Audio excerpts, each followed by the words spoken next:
ಮಂಡ್ಯದಲ್ಲಿ ಕನ್ನಡಿಗನ ಭೀಕರ ಕೊಲೆ, ಕಾರಿನಲ್ಲಿ ಹೋಗ್ತಿರುವಾಗಲೇ ಗುಂಡು ಹಾರಿಸಿ ಮರ್ಡರ್. ನೆಲಮಂಗಲದಲ್ಲಿ ಕುಟುಂಬಸ್ಥರ ಆಕ್ರಂದನ.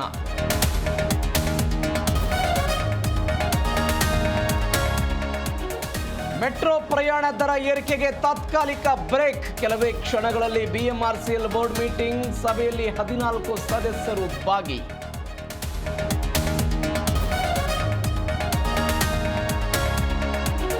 ಒಂದು ವರ್ಷದಲ್ಲಿ 2 ಬಾರಿ ಮೆಟ್ರೋ ದರ ಏರಿಕೆ. ಸಿಎಂಗೆ ಆರ್ಥಿಕ ಗಂಧಗಾಳಿ ಗೊತ್ತಿಲ್ಲ.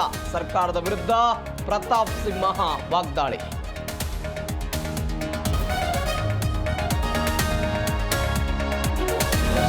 ಕ್ಕಾಗಿ ಅಲ್ಪಸಂಖ್ಯಾತ ಬಡ್ಡಿ ಸಾಲ ಮನ್ನಾ. ಸರ್ವಾಧಿಕಾರಿಯ ಧೋರಣೆ ಬಹಳ ದಿನ ನಡೆಯಲ್ಲ.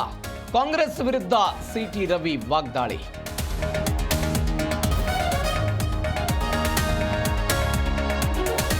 ಸೆಕೆಂಡ್ನಲ್ಲೇ ಸಹಪಾಠಿ ಯುವತಿಗೆ ಶೂಟೌಟ್, ಬಳಿಕ ತಾನು ಶೂಟ್ ಮಾಡಿಕೊಂಡು ಸೂಸೈಡ್. ಪಂಜಾಬ್ನಲ್ಲಿ ಘಟನೆ, ಭೀಕರ ದೃಶ್ಯ ಸಿಸಿಟಿವಿಯಲ್ಲಿ ಸೆರೆ.